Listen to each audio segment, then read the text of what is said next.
नमस्कार सगळ्यांना नागपंचमीच्या खूप खूप शुभेच्छा.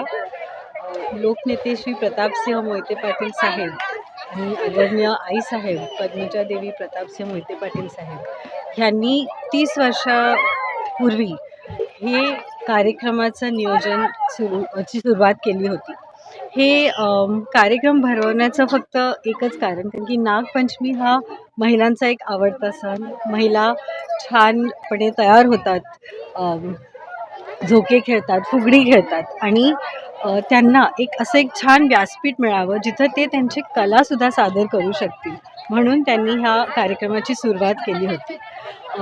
इतक्या वर्षापासून आपण दरवर्षी इथं रांगोळी स्पर्धा, मेहंदी स्पर्धा, वक्तृत्व स्पर्धा, निबंध स्पर्धा, पाककला आणि ह्यावेळेस आता जसं जसं ट्रेंड बदलत चालला आहे तसं आपण ह्यावेळेस मेकअप स्पर्धा केली आहे.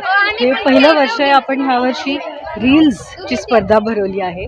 जसं टेक्नॉलॉजी आता येत आहे आणि लोक रील्सच्या माध्यमातून आपली कला सादर करू शकतात, त्यामुळे आपण ह्यावेळेस ही एक नवीन स्पर्धा भरवली आहे. आणि इतक्या वर्षापासून हा एक व्यासपीठ महिलांसाठी आपण देत आहोत.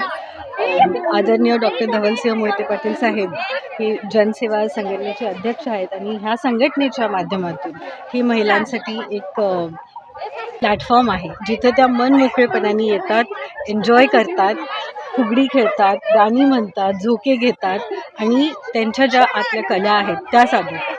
आजचं मेन अट्रॅक्शन आहे कोण होणार पैठणीची मानकरी.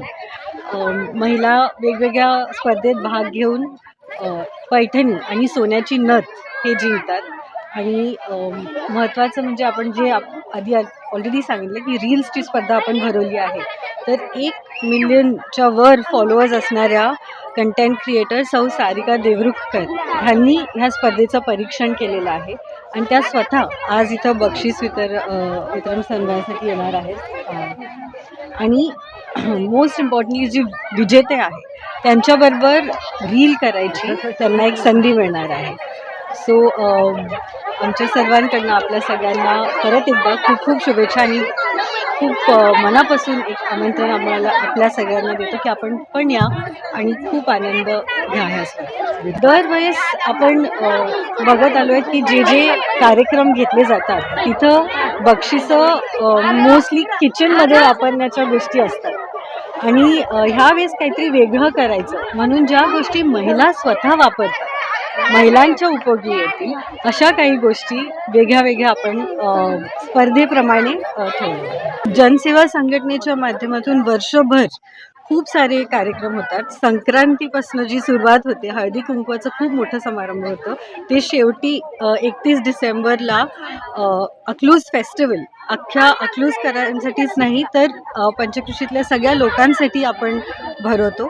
आणि वर्षभर नागपंचमीचा सण असेल, दसरा असेल, दिवाळी असेल, सगळे कार्यक्रम आपण जनसेवेच्या माध्यमातून साजरे करतो.